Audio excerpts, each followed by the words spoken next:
بسم الله الرحمن الرحيم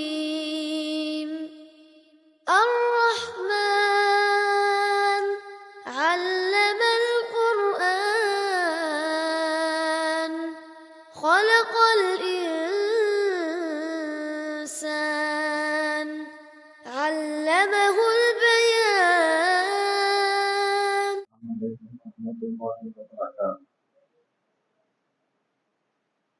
الحمد لله رب العالمين والعاقبة للمتقين والصلاة والسلام على من أرسله الله رحمة للعالمين هاديا وبشيرا ونذيرا وداعيا إلى الله بإذنه وسراجا منيرا.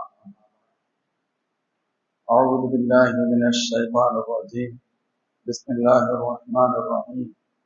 تتجافى جنوبهم عن المضاجع يدعون ربهم خوفا وطمعا ومما رزقناهم ينفقون. صدق الله العظيم. قال رسول الله صلى الله عليه وسلم: المؤمن القوي أحب إلى الله من المؤمن الضعيف، أو كما قال سيدنا حبيبنا صلى الله عليه وسلم. سبحانك لا علم لنا إلا ما علمتنا إنك أنت العليم الحكيم. لا حول ولا قوة إلا بالله العلي العظيم. الله நல்லடியா. அல்லாஹ் ஜல்ல ஷானஹு வ தஆலா தன்னுடைய அடியார்களான மூமின்கள் அவர்கள் ஆற்றல் மிக்கவர்களாகவும் எதையும் செய்யும் துணிவு மிக்கவர்களாகவும் கோழைத்தனம், இயலாமை, சோம்பல் போன்றவைகளிலிருந்து அவர்கள் நீங்கியவர்களாக இருக்க வேண்டும் என்று அல்லாஹ் விரும்புவார். அல்லாஹ்வின் திருத்தூதர் ஸல்லல்லாஹு அலைஹி வஸல்லம் ஹதீஸில் சொல்வார்கள்: அல் முஃமினுல் கவி, பலம் நிறைந்த மோமின் கைரு மினல் முஃமினில் தஈஃப், பலகீனமான மோமினை விட சிறந்தவர் அப்படின்னு சொன்னார். பலமான மோமின் என்று சொன்னால் எந்த வகையில்? உடல் பலம், சிந்தனை பலம், அறிவு பலம், செயல் பலம் எல்லாம் யாரிடத்தில் இருக்கிறதோ அவர்கள் பலகீனமானவர்களை விட சிறந்தவர்கள். காரணம், அத்தகைய பலசாலிகள் மூலமாகத்தான் நன்மைகள் ஏற்படும். உடல் பலமிக்கவர், சுறுசுறுப்பாக இருப்பவர், அவர் மூலமாக பல்வேறு நன்மைகள் ஏற்படும். அறிவும் சிந்தனையும் பலமிக்கவர், அவர் மூலமாக பல்வேறு நன்மைகள் ஏற்படும். எனவே அல்லாஹ் அல்லாஹ்வுடைய ரசூல் ஒரு மோமின் ஆற்றல் மிக்கவர்களாக இருப்பதை விரும்புகிறார்கள். அதற்கு மிக முக்கியமாக நாம் கவனத்தில் கொள்ள வேண்டியது மனித இயல்பில் ஏற்படக்கூடிய சோம்பல் எனும் அந்த கஸ்லான் அரபியில சொல்வாங்க. இந்த சோம்பல் என்னும் தன்மையை விலக்கி வைப்பது. சோம்பல் தன்மையுடையவர்களை நாம் சோம்பேறி என சொல்வோம். எந்த வேலையும் செய்வதற்கு அவர்கள் ஆர்வப்பட மாட்டார்கள். எதையும் செய்வதற்கு ஆர்வம் இருக்காது. ஒன்றை செய்ய சொன்னால் நாளை செய்கிறேன், நாளை மறுநாள் செய்கிறேன் என்று, பின்னால் செய்கிறேன் என்று காலம் கடத்துவார்கள். ஒரு செயலை துடிப்போடு செய்ய வேண்டும் என்ற சிந்தனை அவர்களுக்கு வர ஒரு வகையான மந்தமாக இருக்கக்கூடிய சூழல். இவைகளை விட்டும் தவிர்ந்திருக்க வேண்டும் என்று மார்க்கம் விரும்புகிறது. குறிப்பாக நாம் தெரிந்தோ தெரியாமல் எடுத்திருக்கக்கூடிய சோம்பலுக்கு அடிமையாகிவிட்டவர்கள் அந்த நிலையிலிருந்து தங்களை விடுவித்துக் கொள்ள வேண்டும் என்பது பொருளாகும். இன்று நாம் நம்முடைய கடமைகளை காலம் தாழ்த்துவதும் அல்லது சில சமயங்களில் அதை கைவிடுவதும் கூட சகஜமாக நடைபெறுகிறது. மேலும் நவீன வசதிகள் நம்முடைய அந்த சோம்பல் தனத்தை மேலும் அதிகரித்திருக்கின்றன. ஏற்கனவே இவர் சோம்பலானவர், இப்பொழுது இவருக்கு கையில் இருக்கக்கூடிய மொபைல், அதில் கிடைக்கக்கூடிய வசதிகள் ஏதோ பெரிய சாதனை செய்வதை போன்று அதையே நோண்டிக்கொண்டு கைத்தை அவன் கழிக்கின்றானே தவிர தான் செய்ய வேண்டிய ஆக்கப்பூர்வமான பணிகளை செய்ய விடாமல் அந்த சோம்பல் தனத்தை மேலும் இத்தகைய நவீன வசதிகள் அதிகப்படுத்திக் கொண்டிருக்கின்றன. ஒரு காலத்தில் நடையும் வேர்வையும் சிந்தி உழைக்கக்கூடிய மக்கள் அதிகமாக இருந்தார்கள். இப்பொழுது எல்லாம் சுகமாகிவிட்ட சூழலில் சோம்பல் தனமே அதிகம் போட்டுக் கொண்டிருக்கிறது. நம்முடைய பணிகளின், ஆண்களின் பணிகளின் சரி, அது கடுமையான வேலைபொருள் நிறைந்த பணிகளாக இருந்தது. பெண்களுக்கான பணிகளும் சரி, பெரிய அளவில் அவர்களுக்கு வேலைகள் இருந்தது. ஒரு பெண் தங்களுடைய உணவு தேவைக்காக கூட பெரிய அளவில் அவர்கள் உழைக்க வேண்டிய தேவை இருந்தது. அரிசியாக மட்டும் இருந்தாலும் அதற்கு தேவைப்படக்கூடிய சாந்தாவை வைப்பதற்கு அதற்கு அடிப்படையாக தேவைப்படக்கூடிய மசாலா சாமான்களை தினமும் அரைத்து அவர்கள் பயன்படுத்திய ஒரு காலம் இருந்தது. அப்பொழுது மிக்சி இல்லை, எதுவுமே இல்லை. இப்ப எல்லாம் ஏற்கனவே பவுடர்களாக வந்துவிட்டது. இதை தாண்டி சின்ன சின்ன வேலைகளுக்கு மிக்சிகள் வந்து விட்டன. மாவு போன்றவைகளை அரைத்து தருவதற்கு கிரைண்டர்கள் வந்து விட்டது. ஒரு நேரத்தில் மாவையும் அரிசியை ஊற வைத்து அவர்களே மாவை அரைத்து ஆட்டி அதிலிருந்து தங்களுடைய குழந்தைகளுக்கும் பதார்த்தங்களை செய்யக்கூடிய ஒரு காலம் இருந்தது. இப்பொழுது அவைகள் எல்லாம் கொஞ்சம் கொஞ்சமாக மலையேறிவிட்டன. அதனுடைய விளைவு இன்னும் சோம்பல் தனத்தை அதிகப்படுத்தவே செய்திருக்கிறது. சிலர் சொல்வார்கள், அறிஞர்கள், சோம்பல் என்பதும் ஒரு வகையான வியாதி, நோய். எப்படி ஒரு நோயாளியின் உடல் பலகீனமாக இருக்குமோ இதை போன்று சோம்பல் நிறைந்தவனின் உடலும் கூட ஒரு நோயாளியின் உடலை போன்று மாற்றம் பெற்றிருக்கும் என சொல்கிறார்கள். அதனால்தான் சோம்பலை விட்டு தவிர்த்திருக்க வேண்டும் என எச்சரிக்கப்படுகிறது. சோம்பலின் காரணமாக வெற்றி பாதிக்கப்படும். ஒரு இலக்கை அடைவது கண்டிப்பாக தடைப்படும். ஒரு மாணவன் படிக்க வேண்டும், நான் முதல் ரேங்க் எடுக்கணும் அப்படின்னு நினைக்கிறான், கஷ்டப்படணும், படிக்கணும். அவன் சோம்பேறியா அப்படியே உட்கார்ந்துருந்தான் அப்படின்னு சொன்னா அவன் புத்திசாலியாக இருந்தாலும் சரி அவன் தன்னுடைய இலக்கை அடைய முடியாது. புத்திசாலியாக இருந்தாலும் சரி சோம்பல் இருக்கும் பட்சத்தில் அவன் தன் இலக்கை அடைய முடியாமல் போய்விடுவான். அதனால் தான் சிறு குழந்தைகளுக்கு முயல் ஆமையை கதையை சொல்வார்கள். அது ஒரு கட்டத்தில் வேகமாக போய்விட்டு அதற்கடுத்து எனக்கு என்னவென்று உட்கார்ந்து இருக்கலாம். ஆமை சராசரி வேகத்தில் சென்று கொண்டே இருக்கும். ஆனா கடைசியில் அது முந்திரும் சொல்வதன் மூலம் இயங்கிக் கொண்டே இருப்பவர்கள் வெற்றி அடைந்து விடுவார்கள், சோம்பலாக இருப்பவர்கள் வெற்றி அடைய முடியாது என்ற ஒரு தத்துவத்தை நம்முடைய வழக்கில் குழந்தைகளுக்கு அது சொல்லிக் கொடுக்கக்கூடிய சூழல் இருந்தது. அதனால்தான் திறமசாலிகளின் கூட இந்த சோம்பல் தோல்வியடைய வைத்துவிடும். எனவே எச்சரிக்கையாக இருக்க வேண்டும் என்று சொல்லப்படும். உலகில் உள்ள அனைத்து அறிஞர்கள் மக்களும் அனைத்து மார்க்கங்களும் அதனால்தான் சோம்பல்தனத்தை தவிர்க்குமாறு தங்களுடைய மக்களுக்கு அவர்கள் உத்தரவிட்டிருக்கிறார்கள். ஹஸரத் மூஸா அலைஹிஸ்ஸலாம் அவர்கள் பனி இஸ்ரவேலர்களை நைல் நதியை கடந்து அழைத்து சென்றதற்கு பின்பு இறைவன் உத்தரவு வந்தது, நீங்கள் அந்த ஜெரிகோ மக்களிடம் போரிடுங்கள், உங்களுக்கு நான் வெற்றியை தருகிறேன், நீங்கள் வாழ்வதற்கு ஒரு நிலத்தையும் தருகிறேன் என்று அல்லாஹ் அவர்களுக்கு வாக்களித்திருந்தாலும் அந்த சமூகம் சொன்னது, மூசா மூசா அவர்களே, அந்த மக்கள் இங்க இருக்கிற வரைக்கும் நாங்கெல்லாம் வரமாட்டோம், உள்ள வர முடியாது, சண்டையெல்லாம் போட முடியாது. பதுஹப அந்த ரப்புக்க ஃபகாத்திலா, நீங்களும் உங்கள் ரப்பும் போய் சண்டை போடுங்கள், இன்னா ஹாஹுனா காஹிதூன், நாங்கள் இங்கேயே உட்கார்ந்து இருக்கின்றோம் என்று அந்த கௌம் சொன்னதாக அல்லாஹ் குர்ஆன் ஷரீஃபில் சொல்வார். அதாவது ஒரு மிகப்பெரிய இறைவனின் உத்தரவை கூட அலட்சியம் அவர்களின் சோம்பலின் காரணமாக வந்தது. சில பேர் அவர்களுக்கு சொன்னா எடுத்துரைத்தார்கள், நீங்கள் நைல் நதியை கடந்து வந்திருக்கிறீங்க, எப்படி நீங்கள் கடந்து இருக்க முடியும் யோசித்தீர்களா? உங்களுடைய நபி அல்லாஹ்வின் உதவியை கொண்டு அல்லாஹ்வின் உதவி பெற்று ரப்பின் பேரோடு தான் நீங்கள் கடந்து வந்திருக்கின்றீர்கள். அந்த ரப்பு சொல்றான், நீங்க போங்க சண்டை போடுங்க உங்களுக்கு தருணேன், உங்களை அசையுமாறுதான் அல்லாஹ் உத்தரவு பிறப்பிக்கிறான், நீங்க சண்டை போடுற வேலையை செய்யுங்க, வெற்றியை நான் தருகிறேன் என்று சொல்கிறான், எனவே நீங்க மாற்றப்படாதீங்க போங்கன்னு சொன்னாங்க. அவர்கள் அதையும் தாண்டி கேட்கவில்லை. அதனுடைய விளைவு என்ன ஆனது? அவர்கள் சோம்பேறித்தனத்தின் மூலம் அவர்கள் பேசிய இந்த வார்த்தை அல்லாஹ்வுக்கு கோபத்தை ஏற்படுத்தியது. உண்மையிலேயே மிகப்பெரிய ஒரு தவறான வார்த்தையாக அந்த வார்த்தை பார்க்கப்படும். ஆதலால் அல்லாஹ் ஜல்ல ஷானு வ தஆலா அவர்கள் இலக்கை அடைவதற்கு 40 ஆண்டுகளை ஏற்படுத்தினார். குர்ஆன்ல வருது, ஃபைன்னஹா முஹர்ரமத்துன் அலைஹிம் 40 சனா, 40 ஆண்டுகள் அவர்களுக்கு நசீபில்லாத காலங்களாக மாறியது. எத்தீவுன பில்லாவது பூமி நாலாபுறங்களிலும் அவர்கள் சுத்தி கொண்டே வந்தார். அந்த பகுதியில் அவங்க போறாங்க, நீண்ட தூரம் போனது மாதிரி தெரியும், கடைசியில பார்த்தா அவங்க எங்க ஆரம்பிச்சிருக்காங்களோ அங்கேயே வந்து நின்றுப்பாங்க, அவங்களுக்கே தெரியாது. இப்படி 40 ஆண்டுகள் இறை கோபத்தை பெற்ற ஆண்டுகளாக இருந்தது. கருத்து சொல்லப்படுகிறது, இவர்கள் சோம்பேறித்தனத்தால் இவர்கள் அடைய வேண்டிய இலக்கை அடைய முடியவில்லை. 40 ஆண்டுகள் அதிகப்படியாக தேவைப்பட்டது. இன்னும் சொல்வார்கள், சோம்பலின் காரணமாக குற்றங்கள் பெருகும். சோம்பல் குற்றங்களை அதிகப்படுத்தும்.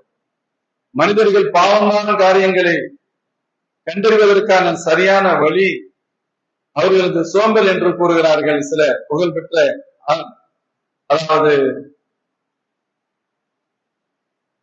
என்ன சொல்ற உள ஆய்வாளர்கள், சைக்காலஜிஸ்ட் சொல்லுவோம். இந்த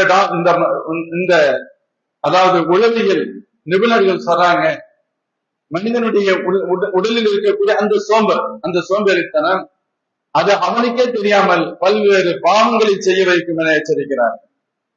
சோம்பேறிகள் தன் கடமைகளை செய்ய தவறுகிறார்கள், உழைத்து தயங்குகிறார்கள், எளிதில் வாழ்நாளை கடத்த ஆசைப்படுகிறார்கள். அதன் காரணமாக குறுக்கோளிகளை சிந்திக்கின்றார்கள். எனவே அங்கே குற்றங்கள் பெறுகின்றன. உழைக்கணும், கஷ்டப்படணும் அப்படிங்கிறது இல்லை. சும்மா சோம்பேறித்தனமா வீட்டுல இருக்கணும். ஏதாவது ஒரு சின்ன வேலை செஞ்சுட்டு லட்சக்கணக்கில் சம்பாதிச்சிடணும்.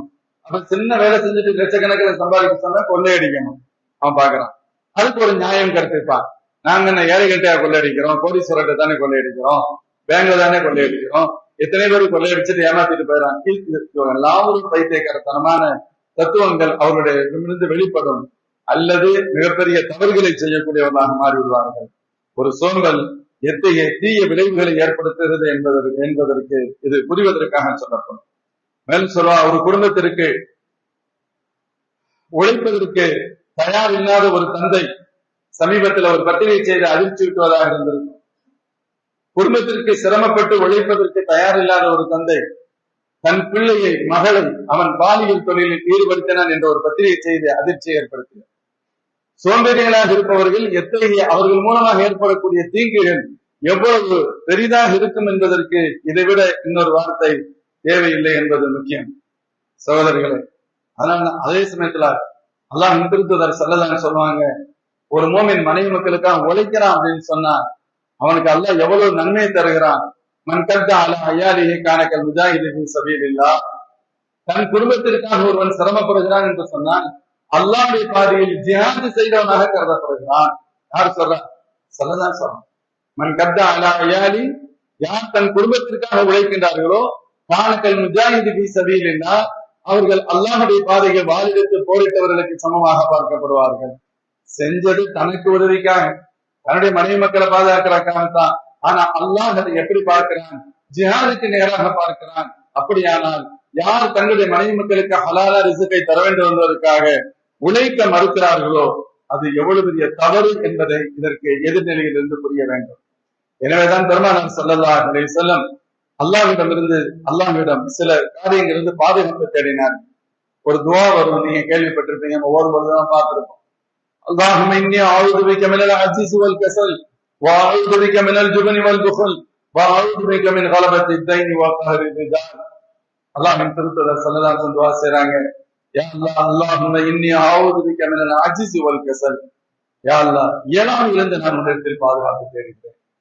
சோம்பல் தனத்திலிருந்து உன்னிடத்தை நான் பாதுகாப்பு தேடுகிறேன். இயலாமை, ஆஜிஸ் அப்படின்னு சொல்லுவான்.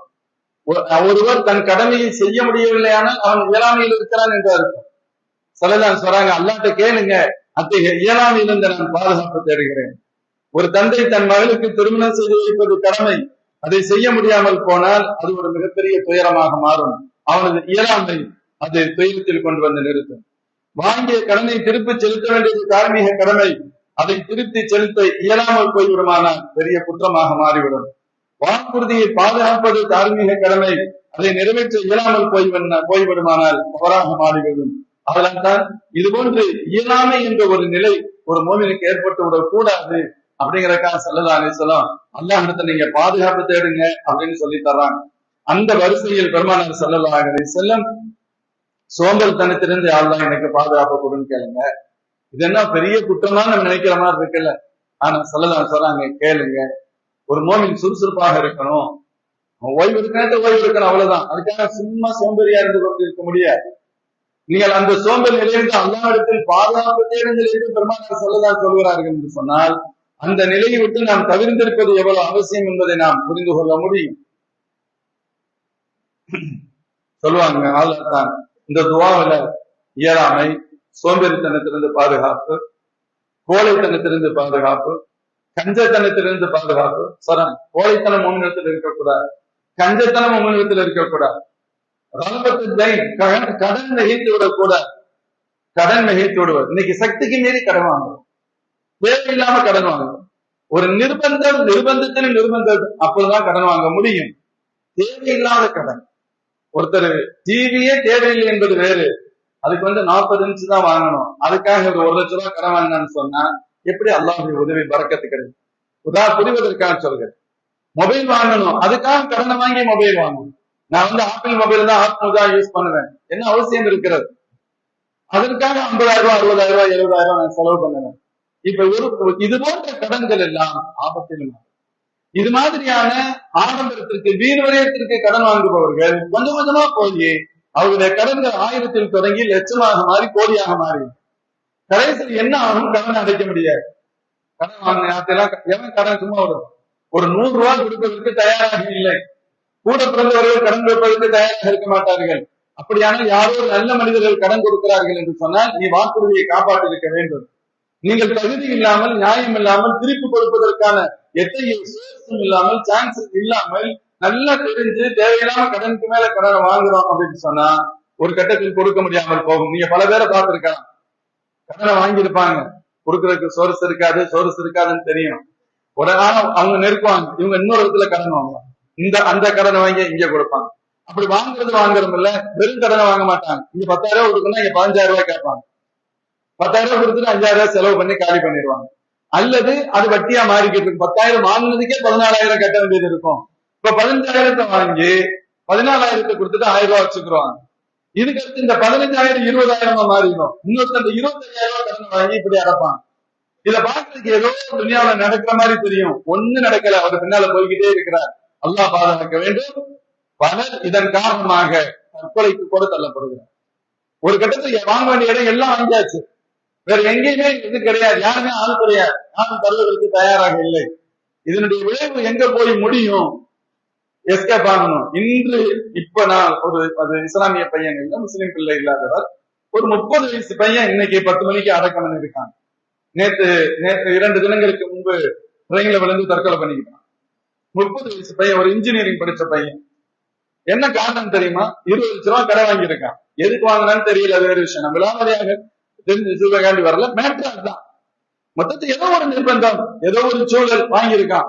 அவசியம் இல்லையா அதை பத்தி தெரியல. பெற்றோர்கள் இருக்காங்க, சொல்ல முடியாது. கிடைக்கிற நெருக்குதல், நாலாபுரத்தில் நெருக்குதல், அந்த நெருக்கல் இருந்து வெளியே வர முடியாதுன்னு நல்லா தெரியுது. அப்ப என்ன பண்ணலாம்? துனியாவிட்டே போயிடும். வெளியே வர முடியல, யார்ட்டையும் வாங்கி கொடுக்க முடியாது. இப்ப என்ன பண்றது? எஸ்கேப் ஆகணும், வழி தெரியல. ஏன்னா கூடமாக சில சமயத்தில் சிக்கி கொள்கின்ற பொழுது அறியாமை வந்துடும், மூளை வலுவிழந்து விடும், பலகீனமாகி. சகோதரர்களை, இதெல்லாம் நம்ம பிள்ளைங்க யாரும் செஞ்சிடக்கூடாது, நம்மளும் செய்யக்கூடாதுங்கிற காசம். அதன் நிர்பந்தத்திற்கு வாங்குவது தவறல்ல, அது வேறு விஷயம், அது வேறு. ஆனால் எந்த சோர்ஸும் இல்லாமல் கடன் வாங்குவோம். சில பேர் வாங்குவாங்க, நிர்பந்தத்துக்கு வாங்குவாங்க. அவங்கள்ட்ட வேற சொத்து இருக்கும், வேற ப்ராப்பர்ட்டி இருக்கும், வேற என்ன மாதிரி இருக்கும். ஒரு சின்ன டென்ஷனா டக்குன்னு வித்துட்டு கொடுத்துடலாம். அந்த நேரத்துல லிக்விட் கேஷா இருக்காது, அது வேற விஷயம். அல்லது நிர்பந்தம், திடீர்னு உடல்நிலை பாதிக்கப்படுகிறது, அல்லது ஏதோ ஒரு அந்த காரணம் இருக்கு. அல்லாஹ் மாஃப் செய்வான், அல்லாஹ் வழிய விடுவான். ஆனால் ஆடம்பரத்திற்காக, தேவையற்ற விஷயங்களுக்காக கடன் கண்டிப்பாக தவிர்க்கப்பட வேண்டும். ஸல்லல்லாஹு சொல்றாங்க, யா அல்லாஹ் கடன் மிகைப்பதிலிருந்து பாதுகாப்பு தேடுகிறேன். கடன் கடைசியில் ஒரு காலத்தில் கடனே வாழ்க்கையாக மாறிவிடும். ரொம்ப பேருடைய வாழ்க்கை இன்னைக்கு அப்படி ஓடிக்கிட்டு இருக்கு. ரொம்ப பேர் வேலை செய்யறதே இல்லை, அவன் கடன் வாங்குவான், கடன் வாங்கி இது பண்ணுவான். வீட்டுக்கு காசு கொடுக்கணும்னு சொன்னா கூட யார்ட்டாவது 10,000 ரூபாய் கடன் வாங்கிட்டு வந்து கொடுப்பான், அம்மா பார்த்துட்டு வாங்க. என்ன ஆகும் இது? ஒரு கட்டத்துல அவர் வெளியே சொல்லவே மாட்டாங்க. வெளியே தெரிகின்ற பொழுது நாமும் உதவி செய்வதற்கு முடிந்தால் பிரச்சனை இல்லை, அத்தகைய நிலையை தாண்டி சென்று விடுமானால் எவ்வளவு பெரிய பேராளர். ஸல்லல்லாஹு சொன்னாங்க, அல்லாஹ் கடன் மிகைப்பதிலிருந்து நான் பாதுகாப்பு சும்மா என்று சொன்னா, ஊர் காசை வாங்கிட்டு நம்ம நாட்டுக்கு மௌத்தாயிட்டோம்னு சொன்னா அல்லாஹ் மாஃப் செய்வான்னு தான் சொல்ல முடியாது, அப்படிலாம் பேசிட்டு போயிட முடியாது. ஸல்லல்லாஹு சொல்ல, ஒரு ஷஹீதுடைய எல்லா பாவங்களும் மன்னிக்கப்படும். அவருடைய முதல் துளி ரத்தம் மண்ணில் விடுகின்ற பொழுது அல்லாஹ் எல்லா பாவத்தையும் மன்னிச்சிருவான். ஆனா வாங்கின கடனை திருப்பி கொடுக்குறேன்னு அல்லாஹ் மன்னிக்க மாட்டான்.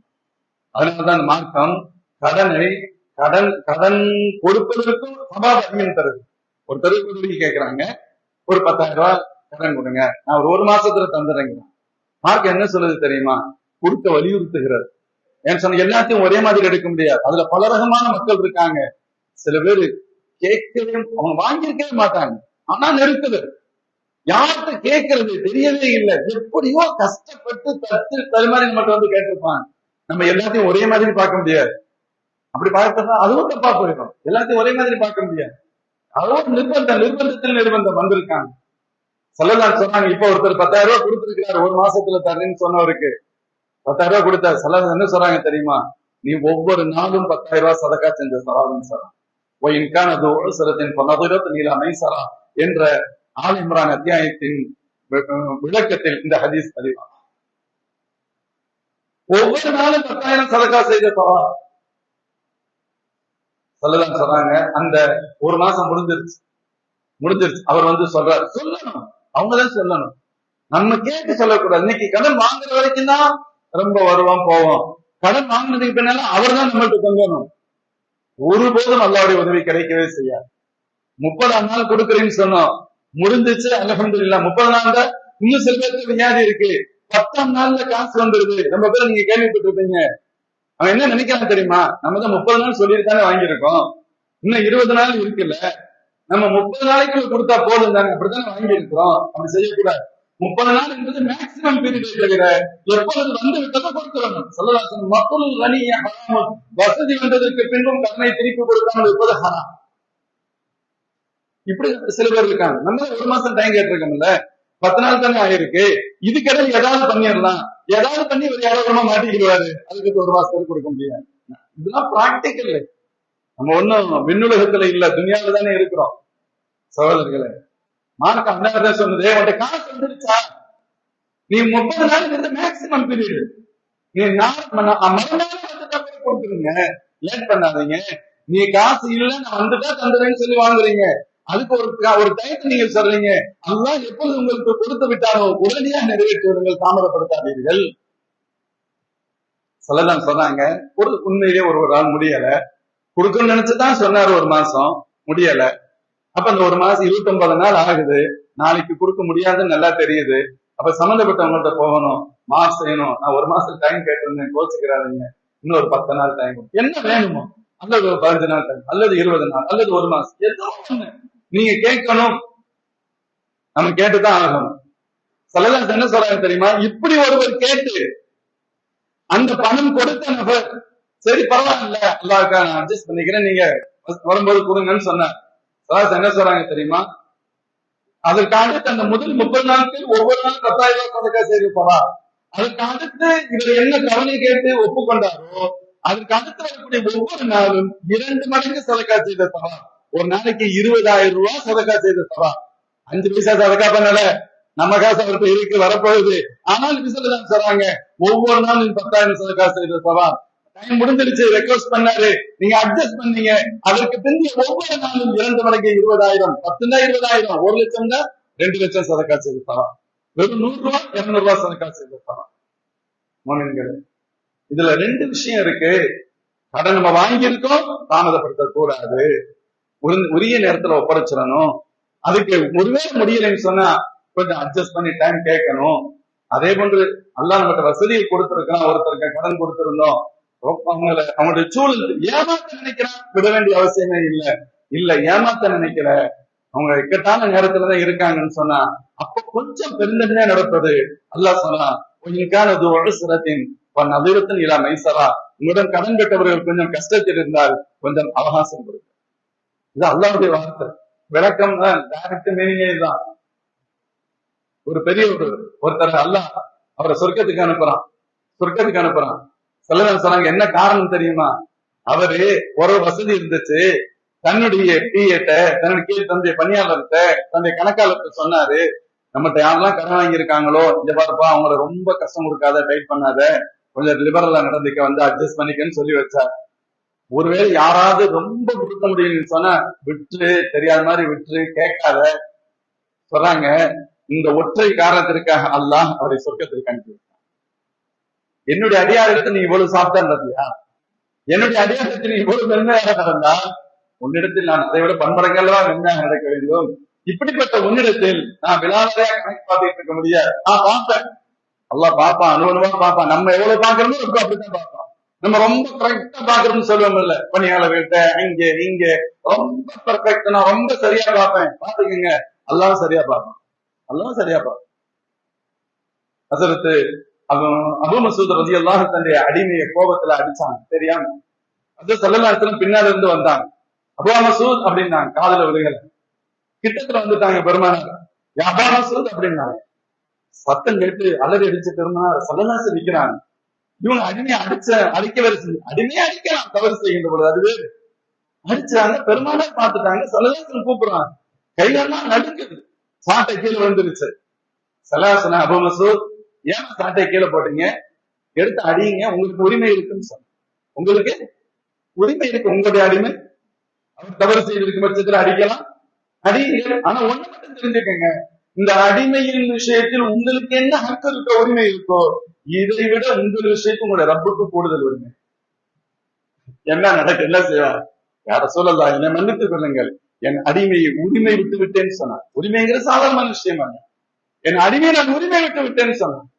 ஸல்லல்லாஹு சொன்னார்கள், அல்லாஹ்வின் கோபத்திலிருந்து தப்பித்துக் கொண்டிருக்கிறேன் சொன்னார். மோமின்கள் அப்போ ஒரு மோமின் பெருந்தன்மையாக நடக்கின்ற பொழுது, அதுவும் பலகீனமான இடத்தில் பெருந்தன்மையாக நடக்கின்ற பொழுது, நம்ம யார்கிட்ட பெருந்தன்மையாக நடப்போம்?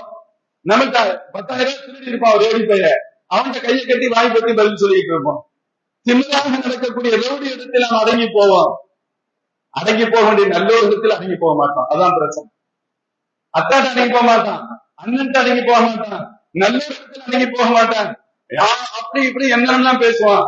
ஒரு ரவுடி பைய வந்துட்டா கம்மன் இருக்கும். இதுக்கு பேரு ஜுபுன், கோழைத்தனம். நீ கேவலமானவன். எங்கு வீரத்தை காண்பிக்க வேண்டுமோ அங்கு வீரத்தை காண்பிக்க வேண்டும், எங்கு அடக்கத்தையும் பணிவையும் காண்பிக்க வேண்டுமோ அங்கு பணிவை காண்பிக்க வேண்டும். இதனால் மாற்றம் கற்றுத்தரக்கூடிய முறை. சரி, இப்ப சொல்றாங்க, கலபத்தை கடன் மிகைப்பிலிருந்து நான் பாதுகாப்பு தேடுகிறேன். இறுதியாக சொன்னார்கள் பெருமானார், பிறரின் ஆதிக்கத்திலிருந்து பாதுகாப்பு தேடுகிறேன். சில பேர் என்ன செய்வாங்கன்னா, நம்மளை இயக்க நினைப்பாங்க, நான் சொன்ன மாதிரிலாம் கேட்கணும்னு நினைப்பாங்க. ஏதோ நிர்பந்தம் இவருக்கு இருக்கும். அப்ப என்ன அர்த்தம், அது அடுத்தவருடைய ஆதிக்கத்தில், அடுத்தவருடைய பிடியில் இருப்பது. அடுத்தவரிடத்தில் அன்பாக இருப்பது வேறு, கண்ணியமாக நடப்பது வேறு, பணியாக நடப்பது வேறு. பிறர் ஆட்டிவிப்பதற்கு நீ ஆடக்கூடியவனாக இருக்க வேண்டிய தேவை எதுக்கும் இல்லை. அப்படி என்ன உனக்கு அவசியம் என்றது? அப்படி நீ நடக்கிறீங்கன்னா உனக்கு ஏதோ ஒரு நிர்பந்தம் இருக்கிறது. அந்த நிர்பந்தத்திலிருந்து யாரா என்னை வெளியேற்று அப்படின்னு அர்த்தம். சில பேர் சொல்லுவாங்கல்ல, நான் என்ன செய்ய முடியும், அவர் அப்படித்தான் சொன்னாரு சொல்லுவாங்க, நான் என்ன செய்ய முடியும், இவங்க இப்படித்தான் சொன்னாங்க. அப்ப இவனுடைய நிலை என்னன்னு சொன்னா, தன்னுடைய நியாயமான கருத்தை, உண்மையான விஷயத்தை கூட வெளிப்படுத்தக்கூடிய இடத்திலூட இல்லை. வெளிப்படுத்தவே முடியாது என்றால் எங்கே செயல்படுத்துவது? இது ஒரு வகையான பலகீனத்தின் உச்சம். ஸல்லல்லாஹு அலைஹி வஸல்லம் சாதாரணமாக நாம் கருதக்கூடிய இந்த விஷயங்கள் இருந்து பெருமானார் அல்லாஹ் இடத்துல பாதுகாப்பு தேடுகிறார்கள், தேட சொல்லி தருகிறார்கள். அல்லாஹும்ம இன்னி அஊது பிக மினல் அஜ்ஸி வல் கஸல், யா அல்லாஹ் இயலாமையிலிருந்து சோம்பலிலிருந்து உன்னிடத்தில் பாதுகாப்பு தேடுகிறேன். வ அஊது பிக மினல் ஜுபுனி வல் புகுல், கோழைத்தனத்திலிருந்து கஞ்சத்தனத்திலிருந்து உன்னிடத்தில் பாதுகாப்பு தேடுகிறேன். வ அஊது பிக மின் கலபத்தி தைனி வ கஹ்ரி ரிஜால், கடன் மிகைப்பதிலிருந்தும் பிறருடைய ஆதிக்கத்தில் இருப்பதிலிருந்து நான் உன்னிடத்தில் பாதுகாப்பு தேடுகிறேன். முஃமின்களே, இந்த பட்டியலில் கூறப்படுகிற ஒவ்வொன்றும் மிக முக்கியமானவை. அல்லாஹ் நாமும் கேட்கணும், யா அல்லாஹ் இந்த குறைகளிலிருந்து எங்களை நீ வெளியாக்கி ஒரு ஆற்றல் மிக்க மோமின்களா, நல்ல மோமின்களா. நம்முடைய பலம் எப்படி இருக்கணும்? நம்ம அடிக்கடி சொல்லுவோம், வீரம் என்பது வேறு, முரட்டத்தனம் என்பது வேறு. பலம் என்பது நன்மைக்கு பயன்படுத்தப்பட வேண்டும். ஆற்றல் மிக்கவர்களாக இருக்க, உடல்ல பலம் இருக்கு, யாரையும் அடிக்கிறதுக்கு பயன்படுத்தக்கூடாது, கீழே விழுந்துட்டா தூக்கி விடுவதற்கு அது பயன்பட வேண்டும். என்ற அறிவை பலம் இருக்கிறது. எப்படி திருட்டுத்தனமா கொள்ளையடிக்கிறது, ஏமாத்துறது, மோசடி செய்வதற்கு அதுக்கு பயன்படக்கூடாது. இந்த அறிவை கொண்டு நாம் இந்த சமூகத்திற்கு எப்படி உதவி செய்ய முடியும், அதற்கு பயன்பட வேண்டும். நம்முடைய பலம், ஒவ்வொரு பலமும் சரி நல்லதுக்காக பயன்படணும். சில பேர் நம்ம சொன்னா கேட்பாங்க, நீ நல்லது சொல்லி ஒருத்தருக்கு உதவி செய்வதற்கு காரணமாக, ஒருத்தர் கெடுதி சொல்லி தீமை செய்வதற்கு நீ காரணமாக இருக்க, நீ சொன்னா கேட்பான், அது வேறு விஷயம். இவன் கெட்டவன் சொல்றீங்க, அவன் கெட்டவன் சொல்லி நம்பிடுவாங்க, அவங்க எதுவும் செய்ய மாட்டாங்க. நீ கெட்டவனை கெட்டவன் சொல்லியிருந்தா பரவாயில்ல, நீ சொன்னா கேட்பாங்கிறதுக்காக நல்லவனை கெட்டவன் என்று சொல்லியிருந்தால் நீ மோசமான. அப்ப அது ஒரு ஆற்றல், அது எதுக்கு பயன்படுத்தணும்? நல்ல வகைகளுக்கு மட்டுமே பயன்படுத்த வேண்டும் என்பது பொருள். எல்லாம் அல்லாஹ் நம்மிடத்திலும் ஒரு அல்லாஹ்வுடைய ரசூல் ஒரு மோமினிடத்தில் எத்தகைய உயர்ந்த குணங்கள், பண்புகள் இருக்க வேண்டும் என்று ஆசைப்படுகிறார்களோ அந்த உயர்ந்த பண்புகளை அல்லாஹ் நம்மிடத்தில் தந்து அவைகள் அனைத்தையும் இந்த தீன் சமூகத்திற்காக, இந்த மார்க்கத்திற்காக அதை சேவை செய்யக்கூடிய, செலவழிக்கக்கூடிய, அர்ப்பணிக்கக்கூடிய உயர்ந்த நசீபையும் அல்லாஹ் நமக்கு தந்து அவைகளின் வழியாக நம்முடைய குடும்பத்திலும் சரி, நம்முடைய புற அக வாழ்வு அனைத்திலும் ஒரு நிம்மதியான சந்தோஷம் நிறைந்த வாழ்க்கையை அல்லாஹ் வழங்குவானாக. வெற்றி நிறைந்த வாழ்க்கையை அல்லாஹ் வழங்குவானாக. அனைத்து விதமான தோல்வி நிறைந்த அல்லாஹ் நம்மையும் இந்த உம்மத்தையும் பாதுகாப்பானாக. அஸ்ஸலாமு அலைக்கும் வரஹ்மத்துல்லாஹி வபரகாத்துஹு. صدق الله العظيم.